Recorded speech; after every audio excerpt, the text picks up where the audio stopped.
আখেরাত মূল বিষয়, আখেরাত মূল বিষয়। আবারও বলছি, আমার জন্য আপনার জন্য আখেরাত মূল বিষয়। আজ আমরা মুসলমান, আজ আমরা স্ত্রী সন্তান ছেলে মেয়ের জীবনে, নিজের জীবনে বেমালুম আখেরাত ভুলে গেছি, আখেরাত ভুলে গেছি। কাল্লা বাল তুহিব্বুনাল আজিলা ওয়া তাযারুনাল আখিরাহ। আল্লাহ বলছে, হায় বান্দা, করছোটা কি? তোমরা কেবল নগদ দুনিয়াটাকেই ভালোবেসে ফেলছো, অথচ আখিরাতকে ছেড়েই দিয়েছ, ছেড়েই দিয়েছ। বাল তুসিরুনাল হায়াতাদ দুনিয়া ওয়াল আখিরাতু খায়রুম ওয়া আবকা। আল্লাহ বলে তোমরা দুনিয়ার জীবন প্রাধান্য দিচ্ছ, অথচ শুনো বান্দা, আখিরাতই হচ্ছে উত্তম, আখিরাতই হচ্ছে স্থায়ী। কতভাবে বলছে কথা, এটা বিশ্বাস করেন। কোরআন শরীফের 3 ভাগের 2 ভাগ, 2/3 আয়াত আখিরাত, পরকাল। কবর, হাসর, মিজান, ফুলসিরাত, জান্নাত, জাহান্নাম, আখিরাত, কিয়ামত, ইসরাফিলের ফু, পৃথিবীর ধ্বংস হবে, এ কথাই বারবার বারবার কোরআনে। ইজা সামাউন ফাতারাত, ইজা সামাউন শাক্কাত, ইজা শামসু কুব্বিরাত, লা উকসিমু বিয়াউমিল কিয়ামাহ, ইজা ওয়াকাআতিল ওয়াকিআহ। আল্লাহ তাআলা বলেছে, ফাইদা বারিকাল বাসার, ইন্না জালজালাতাস সাআতি শাইউন আযীম, আম্মা ইয়াতাসাআলুন, হাল আতাকা হাদিসুল গাশিয়া, আল হাক্কাতু মাল হাক্কা, আল কারিআতু মাল কারিআ, ইজা জুলজিলাতিল আরদু জিলজালাহা, আলহাকুমুত তাকাসুর হাত্তা যুরতুমুল মাকাবির। সব এক কথা, আখিরাত সব কি? তো মালিক এতবার বললেন কেন? আল্লাহ এতবার বললেন কেন? ঘুরে ঘুরে বলছে বারবার বারবার বারবার বারবার বারবার, পৃথিবী রাখবো না বাদ। কাল্লা ইদা দুঃখাতিল আরদু দাক্কান দাক্কা, ইদা রাজ্জাতিল আরদু রাজ্জান রাজ্জা, ওয়া বুসাতিল জিবালু বাসসা, ইয়াউমা ইয়াকুনুন নাসু কাল ফারাশিল মাবসুস, ওয়া তাকুনুল জিবালু কাল ইহনিল মানফুশ। এভাবে বারবার সব ভাঙা ফেলবো বান্দা, চুর চুর করে ফেলবো, আসমান ভেঙে যাবে, জমিন রেজা রেজা হবে, পাহাড় তুলার মতো উঠতে থাকবে, সাগর নদীর পানি সব শুকায় যাবে, গোটা কায়নাত দারহাম বারহাম তসনস করে ফেলবো, তসনস করে ফেলবো। তুমিও থাকবা না, দুনিয়াও থাকবে না, কিত্তা হুদা দৌড়াও, কি ফায়দা, কি ফায়দা? এই জন্য নওজোয়ান ভাই, ফিরে আসো আল্লাহর দিকে। নারীর ওই চেহারাতে সুখ নাই, মোবাইলের ওই নর্তকীতে সুখ নাই, উলঙ্গ ওই ছবিতে সুখ নাই, জিনা ব্যভিচারের দৃশ্যের মধ্যে সুখ নাই, পরের নারী দেখে তৃপ্তি হয় না। হালাল স্ত্রীর জন্য অপেক্ষা করো, সুখ মিলবে, তৃপ্তি মিলবে, সুকুন মিলবে, ভালোবাসা মিলবে, রহমত মিলবে, মায়া মিলবে। আল্লাহর ওয়াদা। আল্লাহ বলেন, আমি যাকে হালাল স্ত্রী হিসেবে তোমাকে দেব, তার কাছ থেকে তুমি 3টা জিনিস পাইবা। 1 নাম্বার সুকুন, হৃদয়ের প্রশান্তি। 2 নাম্বার মাওয়াদ্দাতান, ভালোবাসা। 3 নাম্বার রাহমাতান, দয়া মায়া। দয়া মায়া, সে তোমার দিল শান্ত করবে, সে তোমাকে ভালোবাসা দিবে, সে তোমাকে দয়া মায়া করবে, সুখের সময় মায়া করবে, দুঃখ পেরেশানি মুসিবতে অ্যাক্সিডেন্টে দুর্ঘটনায় দয়া মায়া করবে। এই জন্য বাপ, আমরা এটা ফিকির করা উচিত। আমাদের নওজোয়ানদেরকে ফেরান, আপনারা আপনাদের ছেলেদের প্রতি নজর দেন, আপনাদের মেয়েদের প্রতি নজর দেন। ছেলেটা সারাদিনে নামাজ পড়ে না, আপনি কেমনে মেনে নিচ্ছেন? কীর্তেন বিল্ডিং করতে না, আরে ইট বালু ভাইয়া ফেলেন, এগুলো কোন নাফরমানের জন্য এই ঘর বানাচ্ছে? একটার পর একটা বিল্ডিং এ ছাদ দিতেছেন, একটার পর একটা ঘর ফার্নিচার। আরে কারে দেখান? মানুষে দেখে লাভ কি? মানুষে কতক্ষণ দেখে এগুলো? কার বিল্ডিং কে ছায়া তায়া সারাদিন? কার সোফা কে দেখে? কার ডিজাইন কে দেখে? সেদিন এক বাসায় গেছি, আপনার বেটার চেয়ার, ডাইনিং টেবিলের এটা হেইতে সহ আমি সহ 2 জনে দৈরাও লাইট তারা। এটা কিটা কিনছ তুই বেটা? এটা এত মোড়া, বিশ্বাস করে এত বড় চেয়ার, এক একটা এটি লাইট তারা না। মানে হে, আমরা 2 জনে দৈরা ওইটারে ফিচ্ছাই তারি না যে বসার জন্য। তো এইটা তুইও লাইট তারস না, আমিও লাইট তারি না, তো এটা বইব কেডা? না না, একটা জিনিসের ইনসাফ তো থাকা চাই। কি আশ্চর্য! জরুরত ঠিক আছে, যেতটুকু প্রয়োজন এতটুকু সারলেন। এই জন্য আমরা আখিরাতকে ফিকির করেন, আখিরাতকে ফিকির করেন, আখিরাতকে ফিকির করেন। আল্লাহ তৌফিক দান করেন, আল্লাহ তাআলা তৌফিক দান করেন। আখিরাতই বড় বিষয়, পরকালই বড় বিষয়। কমপক্ষে আমরা মুসলমান, আমাদের জন্য আল্লাহ কোরআন নাজিল করেছেন, আমাদের জন্য রসুল পাঠিয়েছেন, আমাদের জন্য নবীর এতগুলো হাদিস, আমাদের জন্য পরকাল আল্লাহ সাজাইছেন। আল্লাহ বলছেন, বান্দা আমি জান্নাত তোমাদের জন্যই বানিয়েছি। উইদ্দাত লিল মুত্তাকিন, আমার মুত্তাকি বান্দাদের জন্যই জান্নাত বানানো হয়েছে। আ'দাততু লিইবাদিয়াস সালিহিন, আল্লাহ বলেন হাদিসে কুদসিতে, আমার নেককার বান্দাদের জন্যই আমি জান্নাত বানিয়েছি, জান্নাত বানিয়েছি। এজন্য আমি 10টা আয়াত পড়ছি, এবার তর্জমা শুনেন। এই 10 আয়াত 29 নম্বর পারা, 77 নম্বর সূরা, সূরায়ে মুরসালাত। এই সূরার শেষ 10টি আয়াত 41 থেকে 50, এই 10টি আয়াত আপনাদের সামনে আমি পড়েছি। এর প্রথম কথা হইল, আল্লাহ তাআলা বুঝাইছেন, বান্দা তুমি যদি মুত্তাকি হইতে অনন্ত সুখের জান্নাত আমি তোমাকেই দেব। মুত্তাকি হও, তুমি মুত্তাকি হও, মুত্তাকি হও। তুমি তাকওয়া আমারে বুঝায় দাও, আমার জান্নাত তুমি আমার থেকে বুঝে নাও। তাকওয়া, তাকওয়া কি? 2 জিনিস, গুনাহ বর্জন করা, আদেশ পালন করা, খালাস। তারকুল মুনকারাত, ফি'লুল খায়রাত, আমি যা নিষেধ করেছি, আমি যা গুনাহ হারাম করেছি তা বর্জন করো, আমি যা আদেশ করেছি তা গ্রহণ করো। তারকুল মুনকারাত, ফি'লুল খায়রাত, এটাই হলো তাকওয়া। আল্লাহ তাআলা একজন মুসলমান ইমানদারের কাছে প্রধানতম এটাই চায়, তাকওয়া চায়, তাকওয়া। গুনাহমুক্ত জীবন, গুনাহমুক্ত জীবন মুমিনের কাছে প্রথম চাওয়া, কোন মুসলমানের কাছে আল্লাহর প্রথম চাওয়া কি? গুনাহ বর্জন। বলেন তো কি? সবাই বলে, এটা মনে রাখে। আদেশ পালন, ওযু, নামাজ, রোজা, হজ, যাকাত, জিকির, তেলাওয়াত, এইটা যেমন আল্লাহর চাওয়া, তার চাইতে আগে গুনাহ বর্জন করা, এটা আল্লাহর প্রথম চাওয়া। তাকওয়ার প্রথম অর্থ গুনাহ বর্জন করা। ওয়াদারু যাহিরাল ইসমি ওয়া বাতিনা, প্রকাশ্য গুনাহ ছেড়ে দাও, গোপন গুনাহও ছেড়ে দাও। ওয়ালা তাকরাবুল ফাওয়াহিশা মা যাহারা মিনহা ওয়া মা বাতান, আল্লাহ বলে প্রকাশ্য গোপন কোনো অশ্লীলতা বেহায়াপনার কাছেও যেও না।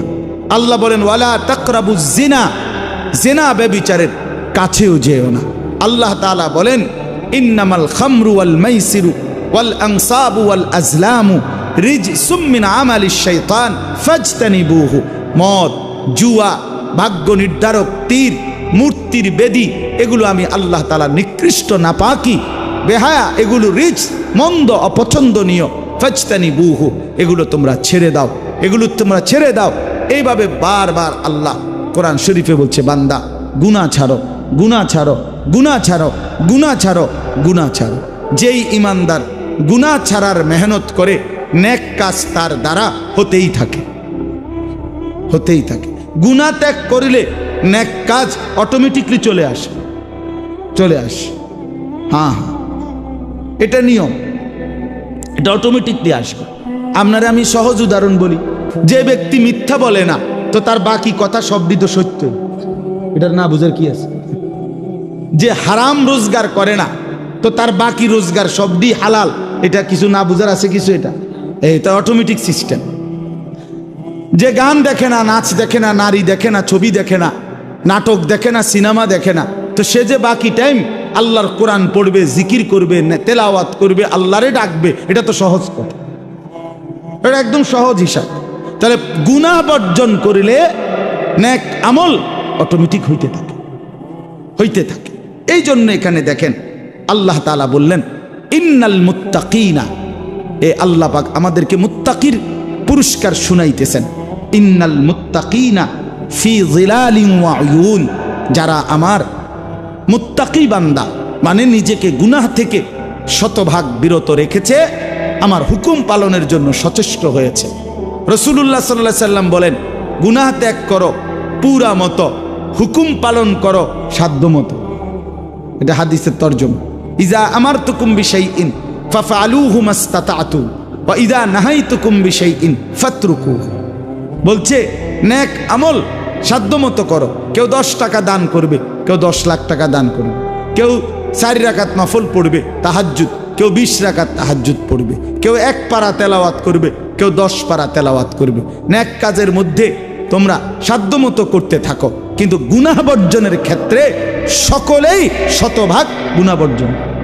মিথ্যা সবাই ছেড়ে দাও, চুরি সবাই ছেড়ে দাও, জেনা সবাই ছেড়ে দাও, ব্যভিচার সবাই ছেড়ে দাও, হারাম রোজগার সবাই ছেড়ে দাও। তাহলে গুনাহ কি পুরা মতো ছাড়ো। এই জন্য গুনাহ বর্জন এটা মূল বিষয়। আরবিতে বলে দফউল মুদাররাতি মুকদ্দামুন আলা জালবিল মানফা। আগে ক্ষতি সরাও, এরপরে উপকার করো। আগে ক্ষতি সরাও।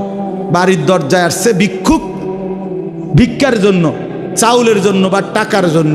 বাড়িওয়ালার কুত্তা দরজার সামনে এমন জোরে খেউ খেউ করে উঠছে, বেটার পালা কুকুর। বেচারা তখন চিল্লাইয়া বলতেছে, ভাই আল্লাহর দোহাই, চাইলের দরকার নাই, আমার চাইলেও লাগতো না, টাকাও লাগতো না, কুত্তা হলো বাবুরে, আমার টেহা লাগতো না, আমার টাকা দরকার, আমার তামনের আরো কিছু দিব, কিন্তু কুকুর যাতে না কামড়ায়, আমরা ক্ষতি যাতে না করে, উপকার করেন না, থাক দরকার নাই বাবুরে, চাইলের দরকার নেই। এইটার আরবিতে বলে উজবুবিল কাল, কুকুর সরাও, ভিক্ষা বাদ দাও, হ্যাঁ না ভিক্ষা থাক, কুত্তা সামলাও। হ্যাঁ, তার মানে ক্ষতি করো না, উপকার পরে, আগে ক্ষতি করো না। এই জন্য আল্লাহ তাআলা বলেন, বান্দা গুনাহ ছেড়ে দাও। নবীজি বলছেন ইত্তাকিল মাহারিম, হারাম ছেড়ে দাও। নবীজি বলছেন ফাত্তাকুদ দুনিয়া, দুনিয়ার ধোঁকা থেকে বেঁচে থাকো। ওয়াত্তাকুন নিসা, নারীর ফিতনা থেকে বেঁচে থাকো, বেঁচে থাকো। তার মানে গুনাহ থেকে বাঁচো। তো আল্লাহ তাআলা বলেন ইন্নাল মুত্তাকিনা, নিশ্চয়ই যারা মুত্তাকি, গুনাহ থেকে বেঁচে থাকবে, নিজেকে আল্লাহ তাআলার হুকুমের অনুগত রাখবে, তাদের পরিচয় হলো মুত্তাকি, তাকওয়াবান।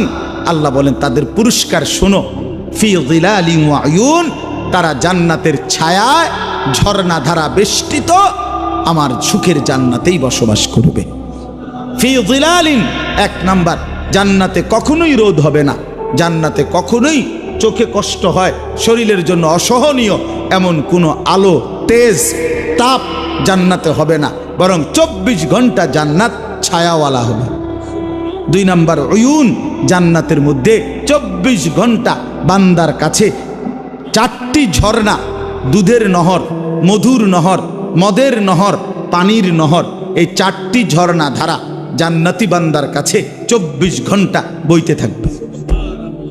এই জন্য একটা জিনিস খেয়াল করে, যারা কোরআন শরীফ পড়েন দেখবেন জান্নাতের বর্ণনার মধ্যে আকসার, অধিকাংশই আয়াতের সাথে একটা কথা আছে, তাজরি মিন তাহতিহাল আনহার, জান্নাতিন তাজরি মিন তাহতিহাল আনহার খালিদিনা ফি। এটা কুদ্দুর ফরফরে আছে জান্নাতের। এর অর্থ কি? এর অর্থ খুব সুন্দর, আপনি আগে বুঝেন, মজা পাইবেন। 4টা নহর, দুধের নহর, নহর মানে ঝর্ণা, নদী, তো দুধের নহর, মধুর নহর, মদের নহর, পানির নহর, এই 4টি ঝর্ণা জান্নাতি বান্দার জন্য সারাক্ষণ থাকবে। কিন্তু দুনিয়ায় থাকার সিস্টেম হইলেও সারাক্ষণ, মনে করেন এখান দিয়া 4টা পাইপ দিয়া ট্যাপ আছে, আপনার যখনই মন চায় এনে আছে, একেবারে 1 সেকেন্ডের জন্য মোটরও অফ হইতো না, কারেন্টও যাইতো না, আপনি এনতে নিয়ে যাবেন শুধু। তো এটাও তো একটা বড় সুযোগ সুবিধা, ঠিক কিনা বলেন? কিন্তু প্রশ্ন হইল যে ও পিছনের যারা এখন দাঁড়াইছে, তারা তো 1 গ্লাস পানির লেগে এনে আইতো, বুঝেন না কথাটা? ওই কোনারে ওটা ওরা যাইতে হবে না, দা খাইলাম হইলে 1 গ্লাস পানি, কে যায় এর দূর একটা খাইলে হইলে উনি, কিন্তু এই বেশের দেখা এতটি মানুষ ডিঙ্গায় উনি কেমনে আইবে এনে? তাহলে এটা আছে, ঠিক আছে, উনিও জানে, কিন্তু এটা একটু কষ্টসাধ্য। আল্লাহ বলেন জান্নাতে তো আমার বান্দা এমন কষ্ট হবে না, এমন সিস্টেম নাই। এই জন্য তাফসির আমরা পড়ছি, জান্নাতের এই 4টা নহর, আল্লাহর বান্দা জান্নাতের মধ্যে যখন যেখানে যে অবস্থায় থাকবে, সে যদি দাঁড়িয়ে থাকে, বসে থাকে, শুয়ে থাকে, হাঁটতে থাকে, কায়থুইয়া থাকে, শুইয়া থাকে, তার পাশে দিয়েই এই 4টা ঝর্ণা 24 ঘন্টা বইতে থাকবে। এইটার অর্থ তাজরি মিন তাহতিহা, এই 4 নহর তার সাথে সাথেই থাকবে। আমি এন্দিয়া বই রয়েছি, আমার টি আমার এন্দিয়া আছে, আমি টি আমি মাহফুজ ভাইটা একটু নিচে, বুঝছেন না কথাটা? যার যারটা যার যার সুবিধা মতো, আমনে এনে আইনের দরকার নাই। আমি ওইখানে যাওয়ার দরকার। ইন্নাল মুত্তাকিনা ফি যিলালিন ওয়া উয়ুন, রব্বুল আলামিন বলছে ছায়া বিশিষ্ট ঝর্ণা বেষ্টিত জান্নাতের মধ্যেই আমার গুনাহ মুক্ত জীবনটা নাফরমানি থেকে বাঁচাইছে সেই বান্দা থাকবে, সেই বান্দা থাকবে। ভাইয়া সুখ আমরাও কামনা করি, মজা আমরাও চাই, কার না মন চায় সুখ, ফুর্তি, আনন্দ, ওকে আমরা একটু সবর করিয়ে রাখি। এ দেখতে দেখতে যাইব গা, বাপ চাচা সব মরিয়া গেছে আর আমি মরতে কয়দিন। হ্যাঁ মরেই তো যাব, এই দেখতে দেখতেই ফুরায় যাবে হায়াত। প্রিয় বন্ধু আমার, বাপ আমার, আপনি ইনসাফের সাথে ভেবে দেখেন 24 ঘন্টা যেই জীবনের সাথে মৃত্যু লেগে আছে, মৃত্যু আমারে তাড়া করে, মৃত্যু আমারে তাড়ায় বেড়ায় সারাক্ষণ।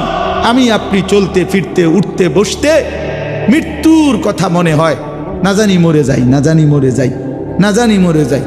বাস চলতেছে অ্যাক্সিডেন্টই হয়ে যায়, গাড়ি চলতেছে অ্যাক্সিডেন্টই হয়ে যায়, বাহিরে আসি পরিবারে নি কোনো বিপদ হইয়া যায়, পরিবারে আসি দোকানে নি কোনো বিপদ হইয়া যায়। সারাক্ষণ মৃত্যু পেরেশানি যাকে তাড়া করে, যার কাঁধে ভর করে থাকে, সেটা আবার জীবন কি? আসলে দেখেন চিন্তা করে, কিন্তু আখেরাত ওইটাই হায়াত। কেন কেন হায়াত ওইটা? এই কারণে হায়াত ওইটা শুধুই শুরু হবে জীবন, আর কোনো দিন শেষ হবে না,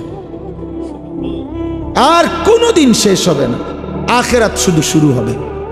আখেরাতের সুখ চিরস্থায়ী, আখেরাতের দুঃখ চিরস্থায়ী। জান্নাত এটাও চিরস্থায়ী, জাহান্নাম এটাও চিরস্থায়ী। আখেরাতে হাসলে আর কোনোদিন কাঁদতে হবে না, আখেরাতে কাঁদলে খোদার কসম আর কোনোদিন হাসতে পারবেন না, আর কোনোদিন না। ওই হাসি স্থায়ী, ওই কান্নাও স্থায়ী, এজন্য ওইটাই জীবন। আরো প্রমাণ দেখেন কোরআন শরীফ থেকে, আরো বলি দেখেন। আল্লাহ তাআলা বলছেন হাসরের ময়দানে, আমার শায়েখ থেকে আমি শুনছি এটা, আমার শায়েখ আরিফ বিল্লাহ আল্লামা মুফতি মুশতাকুর নবী কাসিম, তো হুজুরের থেকে এটা আমি নিজে হুজুর কোরআন শরীফ থেকে বুঝাই দিছে যে দেখেন হাসরের ময়দানে জাহান্নামী যখন পাপী ব্যক্তি জাহান্নামকে দেখবে, সবাই দেখবে, তো পাপী ব্যক্তি জাহান্নামকে দেখে একটা আফসোস করবে আর বলবে ইয়াকুলু ইয়া লাইতানি কদ্দামতু লিহায়াতি। এই দেখেন এটা কি কইছে, কদ্দামতু লিহায়াতি, এ আমার হায়াতের জন্য আমি যদি, আহা আফসোস, মন্দ কপাল, আমি যদি আমার হায়াতের জন্য, আমি যদি আমার জীবনের জন্য দুনিয়া থেকে কিছু পাঠাইতাম। তাহলে এই লিহায়াতি কোনটাই? এটা এটা আখেরাত। আখেরাত আমি যদি আমার এই হায়াতের জন্য ওই দুনিয়া থেকে কিছু পাঠাইতাম, তার মানে মূলত হায়াত এটা কোনটা? আখেরাত। হায়াত কোনটা বলেন না বাপ, কোনটা? আখেরাত। আজ না নিজে বুঝলেন, না ছেলেরে বুঝাইলেন, না নিজে বুঝলেন, না ছেলেরে বুঝাইলেন। কেমনে বঞ্চিত করলেন? মাও বেপর্দা, মেয়েও বেপর্দা, বাবাও বিড়ি সিগারেট খান, ছেলেও মদ জুয়ায় আসক্ত, তো না নিজে ফিরলেন, না সন্তানকে ফিরাইলেন। নিজেও 5 ওয়াক্ত নামাজ পড়েন না, সন্তানকেও 5 ওয়াক্ত নামাজ পড়েন না। হায় মুসলমান, এরম বেকুব কেমনে হইলেন? এত আহাম্মক কেমনে হইলেন? মুসলমান এত গাফেল কিভাবে হলেন? আপনিও মিথ্যা বলেন, সন্তানরও মিথ্যা শিখাইলেন। আপনিও হারাম রোজগার করেন, সুদের টাকা, ঘুষের টাকা, কিস্তির টাকা, ওজনে কম দেওয়া সন্তানকেও সেই হারামের রোজগারের মধ্যে লাগাই দিলেন। মানুষের শুনাইলেন ছেলে এই করে সেই করে, ছেলে ওটা করে সেটা করে। এসব শুদ্ধ মাইরে লাভ কি? আখেরাতে ফিডাও তো শুদ্ধ ফিডা দিবে, যারা শুদ্ধ তাকে ফিডাও তো শুদ্ধ, একটা পরিষ্কার ফিডা। কথা বুঝছেন? হ্যাঁ, শক্ত ফিডা দিবে, শক্ত। ফায়াউমা ইদিল্লা ইউআযযিবু আযাবাহু আহাদ। আল্লাহ বলছে নাফরমান মনে রাখিস, আমি আল্লাহ হাসরের ময়দানে যে আযাব দেব, এই নাফরমান, এমন আযাব তোকে কোনো দিন কেউ দিবে না। ওয়ালা ইউথিকু ওয়াতাকাহু আহাদ। আল্লাহ বলে নাফরমান বান্দা হাসরের ময়দানে আমার মতো আমার ফেরেশতারা তোমাকে যেভাবে বাঁধবে এমন বাঁধা তোমাকে আর কেউ বাঁধবে না। এই জন্য বাপ চলেন, জিন্দিগির মূল ফিকির আখিরাত। আপনারা যদি আমাদেরকে বলেন এই মোল্লা মুন্সি হুজুররা, কিছু হুজুর আছে শুধুই কেবল আসমানের উপরে আর মাটির নিচের কথা বলে, এইগুলো নিয়েই পড়ে থাকে। ভাই আমি এগুলো নিয়েই পড়ে, এই ডাক্তার শওকত দাঁতের চিকিৎসা ছাড়া আর কিচ্ছু জানে না। আপনি দেখেন জি কই শওকত ভাই কই, জিজ্ঞাসা করে দেখেন।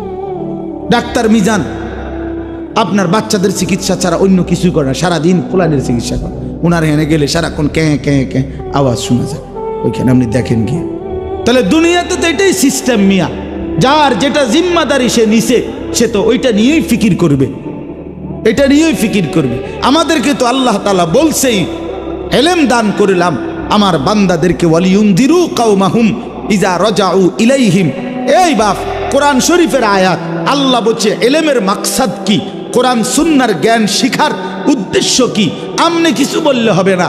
আল্লাহ কোরআনে ভাঙ্গা বলে দিছে দায়িত্ব হইল তোমরা ইলম অর্জন করে গভীর জ্ঞান হাসিল করে নিজ এলাকায় মহল্লায় জনসাধারণের মাঝে যখন ফিরে আসবা তখন তোমরা তাদেরকে আল্লাহর ভয়, কবরের ভয়, আখিরাতের ভয়, জাহান্নামের ভয় দেখাইবা, যেন তারা লাআল্লাহুম ইয়াহজারুন, যেন তারা ভয় পায়, আখিরাত শিখে, পরকাল শিখে, জাহান্নাম থেকে বাঁচতে শিখে, জান্নাতের আশা করতে শিখে। এটা আল্লাহ দায়িত্ব দিয়েছেন কোরআনে।